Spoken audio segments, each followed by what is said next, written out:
안녕하세요. 제가 선택한 주제는 로그입니다. 로그란 수학 함수의 일종으로 어떤 수를 나타내기 위해 고정된 밑을 몇 번 곱해야 하는지를 나타내는 함수입니다. 즉, 어떤 특정 수를 나타내기 위해 밑이 곱해지는 수, 지수를 나타낸다고 할 수 있습니다. 자, 로그의 가장 간단한 기본형을 설명드리자면 여기 써 있는 것처럼 로그 밑 그리고 위에 조금 위쪽에 진수를 씁니다. 여기서 로그 A, 즉 밑이 10인 경우에는 특별히 상용 로그라고 칭하고, 가장 큰 이유는 상용 로그의 경우 어떤 숫자의 자릿수를 구하는데 가장 효율적이기 때문이라고 합니다. 자릿수 구하기에 가장 효율적이라고 하고요. 그리고 상용 로그의 경우 밑이 생략해서 씁니다. 예를 들어 로그 2의 3은 당연히 다 밑과 진수를 모두 써주지만 로그 10의 3, 즉 로그 3은 그냥 로그 3이라고 여기 있는 10을 생략한다고 합니다. 네, 다음으로는 로그의 성질에 대해서 한번 설명해 보도록 하겠습니다. 자, 로그의 성질은 크게 1번, 2번, 3번, 4번, 5번, 6번 이렇게 6가지가 있는데요. 먼저 가장 기본적으로 첫 번째 1번이 있습니다. 로그 A, 밑이 A, 진수가 B가 C일 때는 로그 A의 C제곱이 B다 라는 걸 다르게 표현한 거라고 합니다. 이런 성질을 이용해서 로그 A의 진수가 1일 때는 항상 값이 0이 나오는데, 그 이유는 A의 어떤 수에 0배를 했을 때는 항상 값이 1이기 때문이라고 합니다. 다음으로 로그 A의 B는 로그 X의 A분의 로그 X의 B라고 나타낼 수 있다고 합니다. 다음으로는 로그의 덧셈과 뺄셈, 덧셈, 뺄셈, 그리고 곱셈, 나눗셈에 대해 설명해 보겠습니다. 로그에 있어서 사진 형사는 저희가 아는 사진 형상과는 조금 다르다고 할 수 있는데요. 예를 들어서 로그에 있어서 덧셈인 것이 진수에 있어서는 곱셈으로 나타나고요. 로그에 의해서는 뺄셈인 것이 진수에 있어서는 나눗셈으로 나타납니다. 이러한 성질 덕분에 후에 로그가 실생활에서 사용되는데 아주 큰 도움을 준다고 합니다. 이따가 설명드리고 마지막 성질부터 설명하도록 하겠습니다. 로그 A의 A처럼 밑과 진수가 같아지는 경우는 값이 1이라고 합니다. 왜냐하면 A의 1배는 당연히 A, 자기 자신 그대로이기 때문입니다. 그렇다면 과연 로그가 실생활과의 관련성이 있을까요? 있다면 왜 굳이 로그를 써야 할까요? 로그 말고도 다른 함수로 사용할 수 있는데 말이죠. 그 이유는 16세기 네이피어라는 수학자가 아주 잘 설명해 줬다고 합니다. 자, 먼저 로그가 유용한 가장 큰 이유는 y값의 작은 표현이라고 합니다. 자, 여기 보이시는 함수는 순서대로 2차 함수, 3차 함수, 로그 함수입니다. 이때 2차 함수를 보시면 y값이 급격하게 x값이 요만큼밖에 변화하지 않았는데도 불구하고 벌써 이만큼이나 변한 것을 볼 수 있습니다. 마찬가지로 3차 함수도 x값이 여기서 여기까지 이만큼 변화했는데도 불구하고 y값은 벌써 이만큼이나 변화한 것을 보실 수 있는데요. 반면 로그 함수의 기본형은 이런 식으로 생겼습니다. 이때 저희가 확인하실 수 있는 건 x값이 이만큼이나 변화했는데도 불구하고 y값이 변화한 양은 이 정도밖에 되지 않는다는 것입니다. 이때 y값의 작은 표현, 즉 저희가 구하고자 하는 숫자가 아무리 커도 작은 수로 나타내는데 로그 함수가 매우 편리하다는 뜻입니다.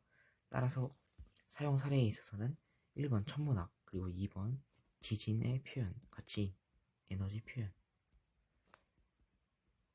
같이 좀 숫자가 큰 학문의 주로 이용이 된다고 하는데요. 자, 여기서 예시를 한번 들어보도록 하겠습니다. 천문학에 있어서 별과 별 사이의 거리를 비교하는데 로그가 많이 쓰인다고 합니다. 자, 예를 들어서 달과 지구 사이의 거리가 38만 4,400km라고 하고 지구와 태양 사이의 거리는 1억 5천만 이라고 합니다. 자, 이때 그렇다면 두 개 사이의 거리를 한번 비교해 보도록 하겠습니다.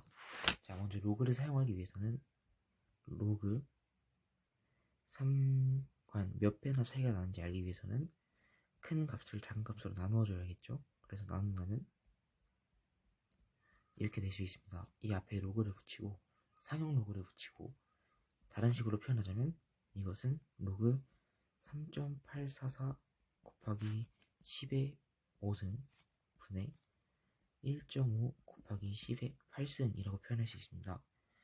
이를 로그의 성질을 이용하여 정리하면 로그 1.5 빼기 로그 3.844 더하기 3 이렇게 표현이 되는데요. 이것은 마찬가지로 다시 한번 정리를 해보자면 2.591이 나온다고 합니다. 로그 2.591이 나온다고 합니다. 이때 로그 2.591이 몇을 나타내냐? 이것은 상용 로그표를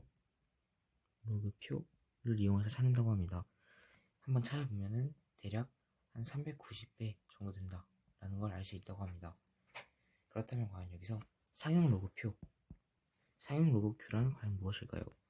상용 로그표란 저희가 루트 2나 루트 3처럼 이렇게 루트 2가 1.414다 루트 3이 1.7 몇이다 이런 식으로 표현하는 것과 비슷한 방법이라고 생각하시면 됩니다. 자, 예를 들어서 상용 로그표에 가시면 로그 2부터 로그 10까지 몇으로 표현되는지 찾아내실 수 있는데요. 여기서 로그 2와 로그 3을 가지고 로그 10까지 표현할 수 있다고 합니다. 이는 모두 아까 제가 설명드렸던 로그의 성질, 이 로그의 성질을 이용한 것인데요. 한번 표현해 보도록 하겠습니다. 먼저 예시를 들어 로그 4를 표현하자면 로그 4는 로그 2 더하기 로그 2로 표현할 수 있습니다. 왜냐하면 로그 2 더하기 로그 2는 아까 성질 4번에 의해서 로그 2 더하기 로그 2, 즉 로그 2 곱하기 2가 되기 때문입니다. 따라서 로그 2는 0.301이기 때문에 대입해서 계산하면 0.602가 되고, 마찬가지로 로그 5도 1 마이너스 로그 2로 표현할 수 있고, 2는 대입하면 0.6990이 된다고 합니다. 이때 로그 6의 같은 경우도 이제는 로그 2 더하기 로그 3으로 표현할 수 있고, 로그 7을 제외한 나머지 모든 숫자들도 같은 방법으로 계산할 수 있습니다. 이때 마지막 로그 10의 경우에는 밑에 10이 생략된 거기 때문에 진수와 밑이 같은 경우, 즉 1이라고 간단하게 나오게 됩니다. 저는 이번엔 제가 이 활동을 하면서 하나 더, 이제 두 번째 지진의 분야에 대해서 로그가 활용되는 예시를 설명해 보도록 하겠습니다. 먼저 로그가 활용되는 분야는 지진의 강도를 표현하는 방법으로 활용된다고 하는데요. 이때 저희는 지진의 강도를 표현하기 위해 리히터 규모라는 것을 사용한다고 합니다. 리히터 규모는 지진의 에너지를 간단한 숫자를 나타내기 위해 사용되는 것으로, 이 역시 천문학에서 로그가 쓰이는 이유와 같이 y값, 즉 지진의 에너지라는 큰 x값을 간단한 y값, 즉 작은 숫자로 표현하기 위해서 사용되는 것입니다. 이렇게 저희는 로그가 사용되는 다양한 분야에서 로그가 쓰이는 가장 큰 이유는 y값의 유용한 표현, 작은 표현이라고 나타내 보실 수 있겠고요. 자, 이제는 제가 이 활동을 하면서 느꼈던 점에 대해서 설명드리도록 하겠습니다. 먼저 크게 연관성을 직접 느꼈다 라는 걸 설명드릴 거고, 과거에 제가 어떻게 생각을 했었는데 지금은 이렇게 바뀐 것 같다, 이 활동을 통해서 어떤 점을 성찰하고 앞으로 이렇게 바뀔 것이다 라는 것을 설명해 보도록 하겠습니다. 먼저 제가 이번 활동을 통해 가장 느낀 중요한 점은 수학과 현실과의 연관성을 직접 느낄 수 있었다는 것입니다. 평소 저는 학교에서 수학을 배우며 초등학교 교과 과정을 초과하는 범위의 내용들은 과연 일상생활에서 실제로 활용 가능할까라는 의문이 지속적으로 들었습니다. 그래서 따로 조사를 실제로 해본 적도 있었지만 그 당시에는 아직 중학생이었고, 수학에 근전적이지 못했기에 사용 사례들은 모두 다른 세계, 특정 분야, 특정 전문적인 곳, 저희와는 상관이 없는 곳들, 그런 곳에서만 사용되는 예시들로 보였습니다. 그러나 이번 활동을 통해 새로운 개념인 로그에 대해 조사하면서 저희가 사용하는 개념들에는 분명히 어떤 한계점들이 존재하고, 그것들을 돌파하고 저희 과학을 지속적으로 발전시키기 위해서는 다양한 개념들에 대한 이해가 꼭 필요하다는 것을 느낄 수 있었습니다. 예를 들어 오늘 조사한 로그는 값이 매우 큰 숫자들에 대한 간단한 표현과 시각화를 위해 매우 필요하며, 분명 다른 개념들도 이와 비슷한 것들이 많을 것이라고 생각합니다. 이번 활동을 계기로 저는 수학 시간에 배운 개념들이 불필요한 지식을 억지로 받아들이려고 했던 과거의 저의 행동에 대한 성찰과 앞으로 수학 시간에 능동적으로 수학을 이해하며 실생활과의 연관성을 찾으려고 노력하는 태도로 수업에 임해야겠다는 각오를 다질 수 있었습니다. 네, 이렇게 지금까지 저의 동영상 발표였고요. 이런 게 처음이라 좀 많이 어색했지만 그래도 좋은 경험이 되었던 것 같습니다. 네, 지금까지 발표를 들어주셔서 감사합니다.